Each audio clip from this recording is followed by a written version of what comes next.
help us. Well, mainly because they refuse to accept responsibility for the social work. The social workers are the beginning point where all this happens. And when the social workers call the police in and call the officials in, then they lose control of it at that point.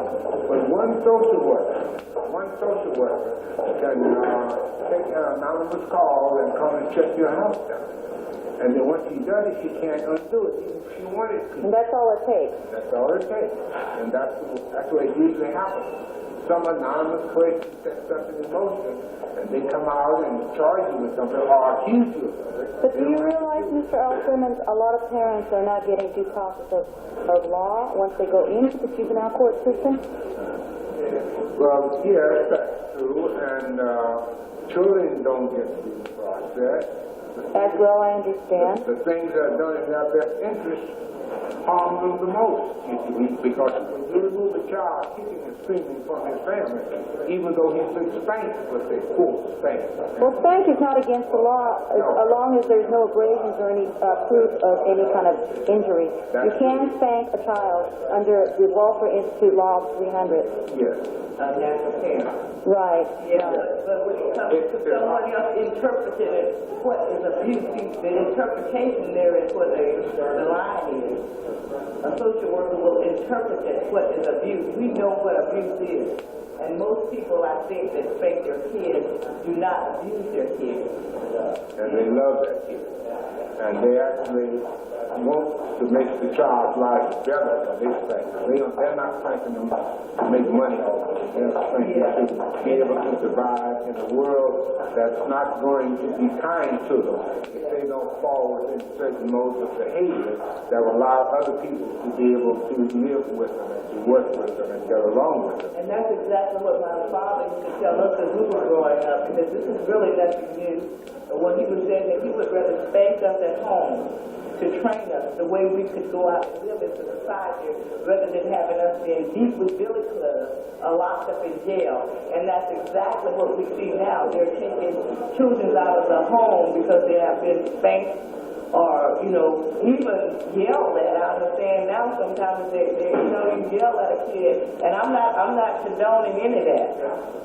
I believe that a parent's way of parenting should be, if it's not in detriment to the child, left up to that parent. If government needs to get out of the house, get out of these homes, and let these parents raise these children, because when parents were raising their children, we didn't have to build 10 new jails in California. Better rock, well child. Say what? Better rock, well child. That's what I believe, but that's what I believe. I'm a 55-year-old grandmother that, I mean, my time is past, as far as that. But I will do everything that I can to try to help, because anytime they use what they call physical management with children in these institutions, it's nothing but a glorified spanking. That's all it is. They're taking kids, they've got them on the floor with their hands twisted in their back, they're sitting on their bodies. There are some of the kids who have been abused, especially the young ladies. I mean, they're bigger than me, bust bigger than mine. You got this big guy here all over their body. I mean, that is, as far as I'm concerned, they're physical abusing them and they're sexually abusing them with what they call physical management, and it's all. What about mental abuse? It's mental abuse also, mental abuse and medication abuse.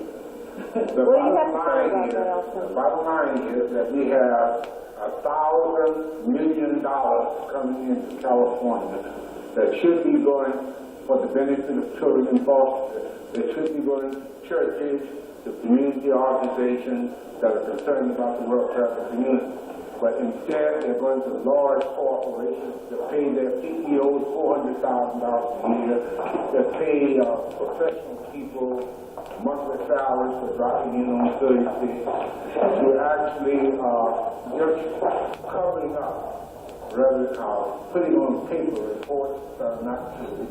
It's just not happening, so that they don't have to account for a single child. Bottom line, what do you think that we should do? Bottom line. Well, the bottom line is to do what we're doing now, keeping it public rather than keeping it secret. The bottom line is going to Sacramento, getting new laws passed that protect us, that protect children, that protect grandparents and people who really give a damn about our children. Those are the people he's protecting, and we are finally getting to that point with the Child Welfare League of America. And where's Child Welfare League? Where are they located? They are located in Washington, D.C. That's their head office. They have at least one other office, and they have temporary offices in California and other states. Is it a non-profit organization, or is it just private? I believe they are, but I'm trying to get my wallet out to see. I see. To see what they are. Well, it doesn't say non-profit, but they're located. The National Center for Excellence in Child Welfare is located at 440 First Street Northwest, 34, Washington, D.C., 20001-2085. And Robert McKeagney, McKeagney, is the director. I met with him on October 3rd, and it was he and a white male, 50-ish, and a black female, mid-40s, met with us at the Alameda County. What year was that?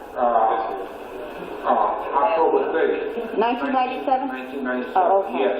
I see. And they met with the Alameda County Policy and Procedures Committee, which I sit on, as well as Faye Crosby, who is a member of our organization. They also have a second office in, in Maine. In Maine? Maine, yes. I think, yes.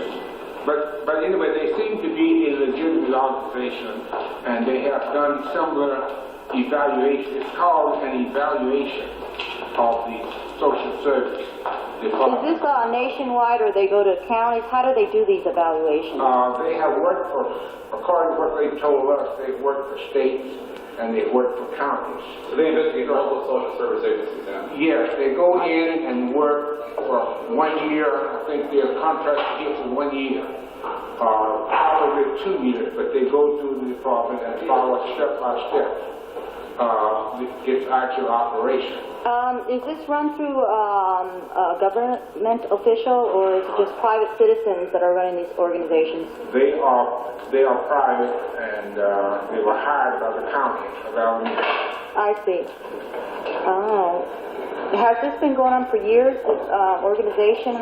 Do you know when they established this organization? It seems to have a history of, I forget if we know just when it was first organized, but it seems to have a history of service to counties and states throughout the nation over. So anybody, if they have a complaint, they can get a hold of this organization and write to them about their complaint? About social services, child protective services, or foster care? Or any complaint that deals with children? Well, I imagine that since they're hired by the county, they have to go through the county structure. I have provided them with videotapes and various communications that we've exchanged with the social service department over a period of time. Do you have a phone number?